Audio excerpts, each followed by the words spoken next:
Dan sejumlah dugaan terkait dengan kecelakaan bus ini menguap ke masyarakat. Ini artinya investigasi masih terus dilakukan untuk mencari penyebabnya. Nah, sejauh mana proses investigasi dan apa fakta-fakta di seputar kecelakaan bus ini? Kita akan langsung bergabung dengan rekan Maria Lizzie Al-Hasni yang punya data dan faktanya hanya untuk Anda. Silakan Maria.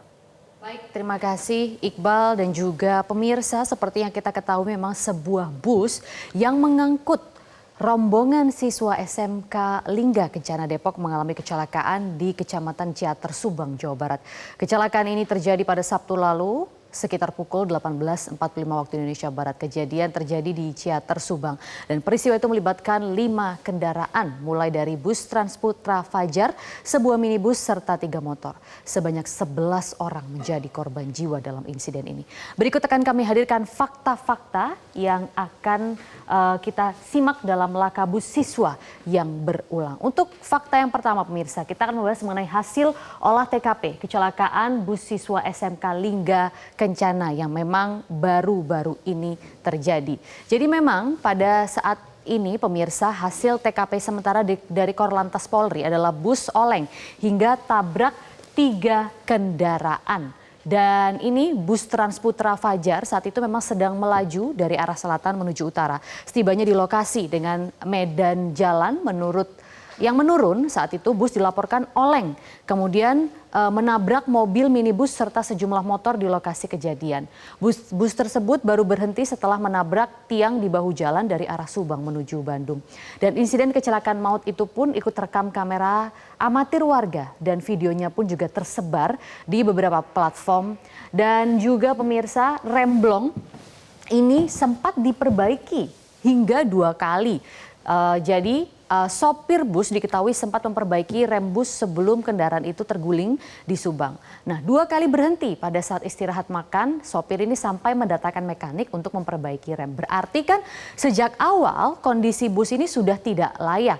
Kemudian ternyata yang berikutnya adalah hasil investigasi dari Korlantas Polri sementara bus ini ternyata tidak berizin. Jadi Kementerian Perhubungan lewat Ditjen Hubungan Darat mengatakan bus yang terlibat kecelakaan ini tidak berizin dan status uji berkalanya telah kadaluarsa.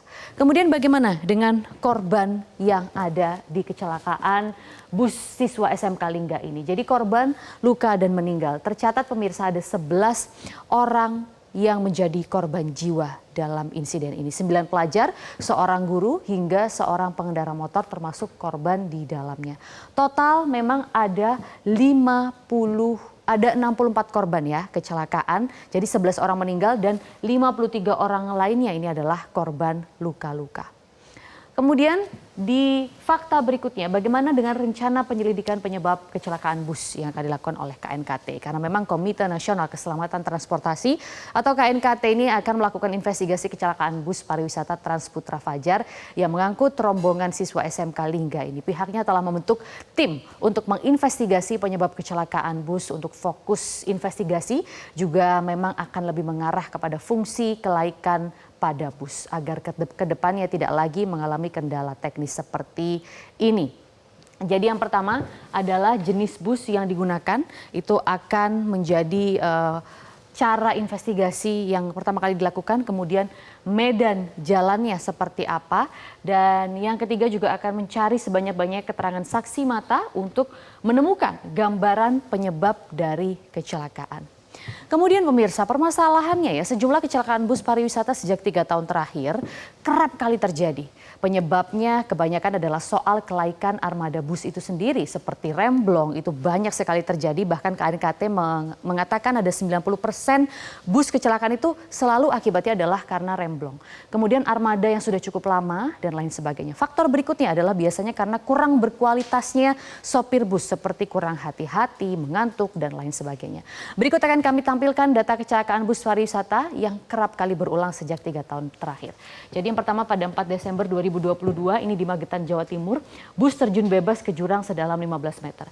Kemudian 27 Januari 2023, bus pariwisata juga bertabrakan dengan truk tronton di ruas jalur Pantura, tepatnya di Kabupaten Gresik, Jawa Timur. 4 orang tewas dan 15 orang luka-luka dalam peristiwa ini.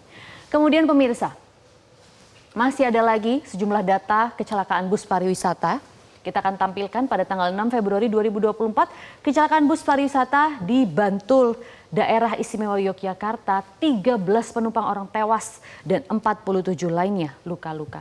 Kemudian 8 Februari 2024 ini bahkan ada 3 kecelakaan bus. Yang pertama bus pariwisata, ada 50 wisatawan asal Solo ini terguling di Bantul. Kemudian bus pariwisata PO Kramat Jati terperosok ke jurang, tepatnya di Kabupaten Cianjur, Jawa Barat. Dan yang ketiga bus pariwisata juga, tiga-tiganya ini bus pariwisata terguling pada akses menuju lokasi pariwisata yaitu di Bukit Bego. 3 orang meninggal. Kemudian satu lagi slide pemirsa masih mengenai data kecelakaan bus pariwisata.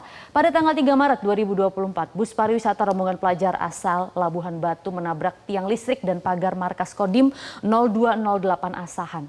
Tepatnya ini memang di Sumatera Utara. Dan pada tanggal 4 Mei 2024 ini ada 2 kejadian. Yang pertama tabrakan terjadi antara bus pariwisata dengan truk, tepatnya di Jalan Nasional Yogyawates. Kemudian bus pariwisata juga kecelakaan di desa Sri Gonco, Jawa Timur. Dan ini bus diduga tidak kuat saat melintasi tanjakan kemudian terguling. Artinya memang banyak sekali faktor-faktor kelaikan dari bus itu sendiri. Kemudian pemirsa, untuk informasi berikutnya, Kementerian Perhubungan ini angkat bicara soal kecelakaan bus pariwisata yang sering terjadi dan kerap memakan korban jiwa ini. Kemenhub akan menggandeng kepolisian untuk melakukan investigasi yang mendalam, khususnya di TKP kecelakaan yang memang disebut Korlantas Polri merupakan titik blind spot atau titik yang rawan terjadi kecelakaan. Kemenhub juga menghimbau seluruh perusahaan otobus dan pengemudi untuk rutin lakukan uji berkala kendaraan. Dan Kemenhub ini juga menghimbau kepada masyarakat untuk memeriksakan kelaikan armada lewat aplikasi Mitra Darat. Jadi tinggal diunduh saja pemirsa aplikasi Mitra Darat ini sebelum menggunakan armada bus, bisa dicek terlebih dahulu kelaikan bus yang akan digunakan. Nah, seperti yang tadi sudah saya katakan, KNKT ini mencatat 90% kecelakaan bus terjadi karena sistem rem. Selama ini pemerintah hanya fokus pada penyebab langsungnya, padahal yang harus diperbaiki adalah penyebab tidak langsung seperti pra-perjalanan, kemudian sistem perawatan, sistem rekrutmen, dan lemahnya pengawasan kepada pengusaha terhadap aturan kelaikan dari armada bus itu sendiri. Jika ini tidak benar-benar dilakukan, maka kecelakaan bus ini akan terus terjadi. Jelajahi cara baru mendapatkan informasi. Download Metro TV Extend sekarang.